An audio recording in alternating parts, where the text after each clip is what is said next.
Welcome back, Halo followers. Today we got quite a few things to talk about. Some of these things we've discussed before, like Hyprious, but we got a little bit of new news attached to it, so a little spoiler there. Also, Sean W. was contacted by an insider about E3 2021. What is going on with Halo Infinite's reveal?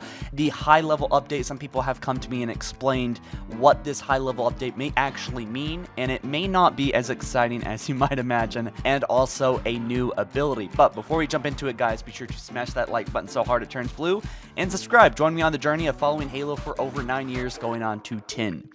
Alright, so the very first thing I want to talk about in today's news video is vaulting. So, Halo 5 did very well as far as esports and just with the general audience. In my opinion, I don't think it was great Halo, but I've always said it was a fun game. Right? So I believe that the abilities, for better or worse, are coming back from Halo 5. Personally, I prefer that they don't, but I think they're coming. But if you think about as far as abilities and expanding upon of them, and if you look at other games, other games have something called vaulting, and that's just jumping over things, perhaps likewise sprinting, right? So this is a reach, right? I will admit right off the bat that this is I need a tinfoil hat. All right, I'm gonna actually have a tinfoil hat for these kind of segments and videos. But vaulting confirmed. This Twitter user says, this is so funny. It might be a presentation method for Mega Construct sets, but still. So here we see a Spartan just jumping over something. All right, so that's the big thing. All right, is this a new ability? I would not be that surprised, even if this is like not hinting at all. I think vaulting would probably come back. It just makes absolute sense that when you're running, you will just naturally jump over something. I think that'd be pretty cool. There's actually something else I want to talk about, which is this clip. It's so absolutely amazing. All right, so it looks like Halo 3 gameplay, but this is all custom. It's all animated inside, I'm assuming, Maya. But if you look at how the Spartans are interacting with the world, especially how the Spartan ducks and runs and then gets shot, and the animation is just so absolutely crisp. And when I think about improving Halo multiplayer, I think of this, making the animations look so smooth and so beautiful. And I know this has all probably been custom motion capture, custom hand animated, but I think it's about time we start getting some really cool animations and some really dynamic stuff, instead of just the basic run forward, run left, it's also very, mediocre at this point. So I would love to see animations done on this scale. Also, let's talk about the high-level updates. So as we recently learned, I'm recapping some stuff here, by the way, is that, there's a big update coming after the holidays, and there is a recap or a general overview coming December 17th. And I imagine that there's not anything exciting coming December 17th. That is probably just a big recap, right? I could be wrong, but Unishek has confirmed that there is obviously going to be more news coming on after the holidays than December 17th for Halo Infinite. But what is a high-level update? I've been talking about this quite a bit lately. So Ashcharn says, I can confirm that high-level usually means broad, low detail, or overview. For example, describing Facebook as a social media app would be a high-level description. This is opposed to a social networking app that allows you to share pictures, send messages to one person or multiple people, make groups, add people, yeah. So basically, high level is very broad, and honestly, that makes sense with it being kind of like an overview as to what is going on with the project. And I laughed at Juris Under. He said this on Twitter. With everything that we learned in that Waypoint post, it seems like that this high-level update is actually just an update on when we will get an update. Counterintuitive, perhaps, but to be expected at this point. And it sucks, but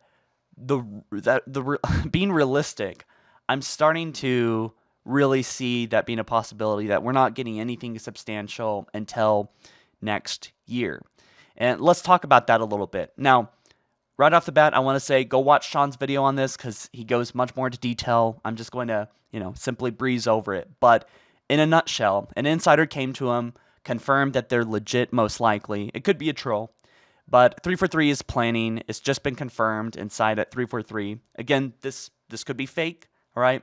but this is a big potential leak, is that they have set a date, E3 2021. All right, that event takes place June 15th to June 17th. So I think usually Halo comes on that first day with its track record. I have to confirm that, but usually it's the first or second day. So June 15th or June 16th, that is probably going to be the big reveal. And this makes a lot of sense because Phil Spencer was talking about how actually Halo Infinite isn't really needed for an Xbox Series X to be successful, and that it would make sense to actually market the game and release the game next year over this year or spring, you know?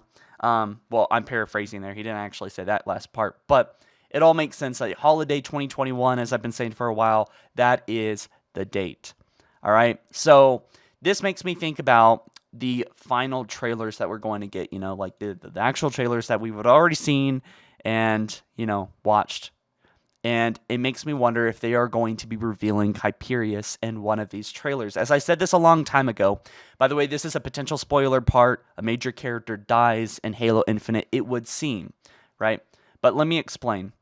So 343 usually has, they have a track record of killing off characters and plots that the fans don't like. Funny enough, that's almost every side plot. And I believe Agent Locke and Fireteam Osiris will be the next plot to get axed. Metaphorical sense, but also literal. So this actually was news a long time ago. About 2 months ago, I failed to cover it, so my bad. But shout out to Sean for covering this. It's a little piece of news. It's not super big, and it's not very shocking, right?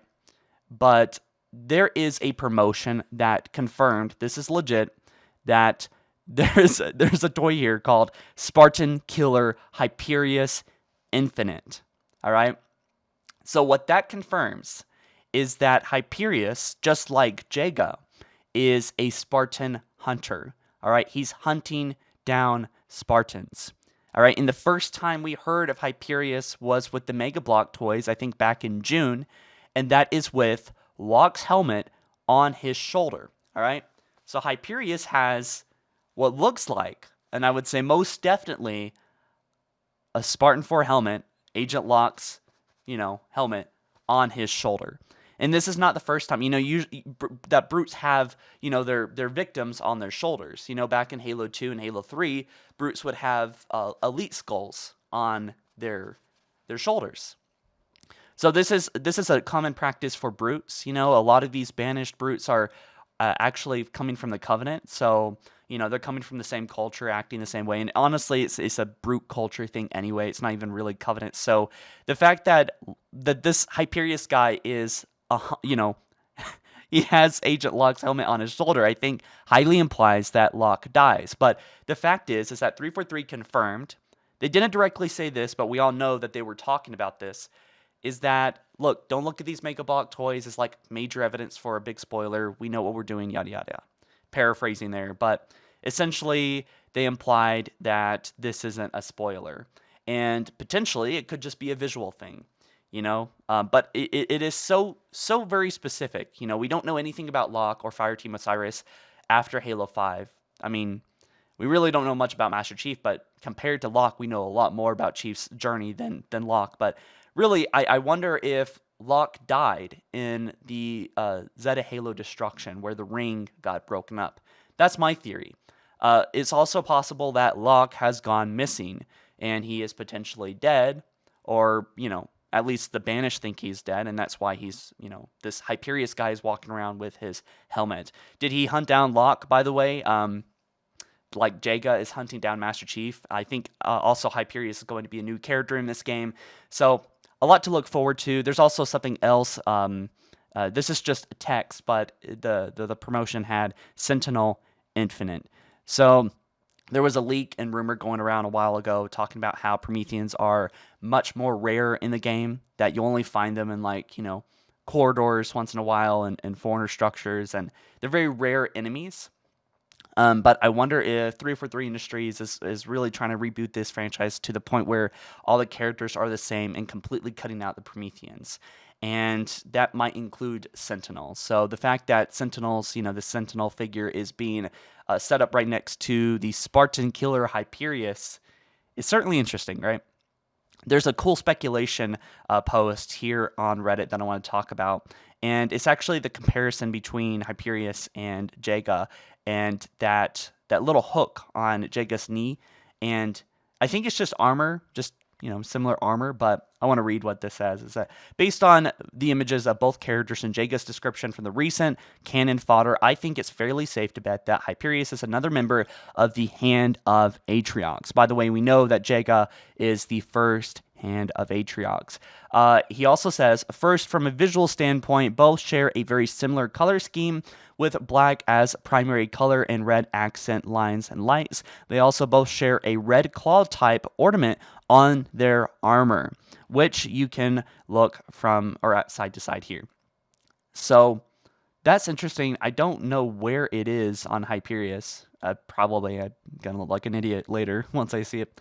But he also says, when it comes down to a description, Jaga says, one thing is certain, he has hunted demons before, and as the first recruit welcomed into the Hand of Atriox, he will do so again. Hyperius' shoulder trophy suggests that he's doing some demon hunting himself, and it would make sense for him to be part of Jaga's group if the Hand of Atriox is involved in taking down Spartans.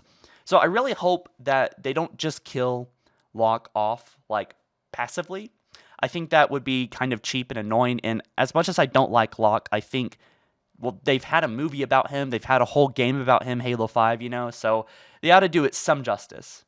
You got to do him some justice. As I've been saying for a long time, it would be pretty great if they made him likable and then die. We'd be kind of wishing that he didn't die, kind of appreciate him a little bit more.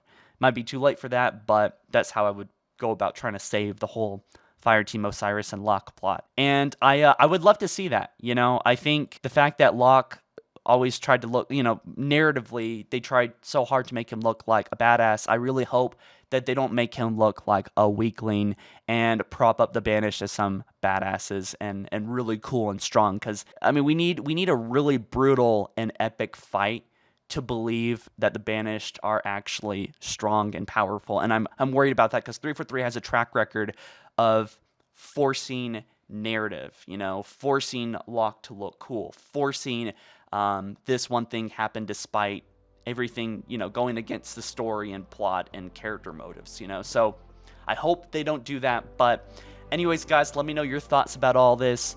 And we got a lot to look forward to. It's a shame that the leaker that is talking about E3 2021 is probably right.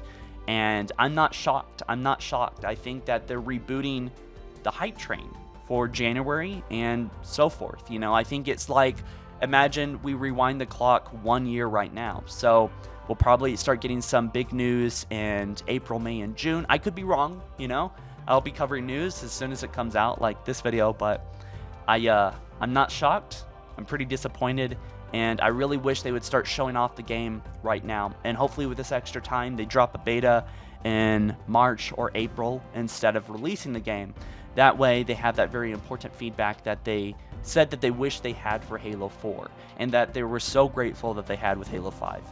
So, anyways, guys, I think I'm done ranting. Be sure to drop this video a like if you haven't already, if you enjoyed the content. And subscribe. Join me on the journey of following Halo for over 9 years. All right, guys, I'll catch you in the next one soon. Peace.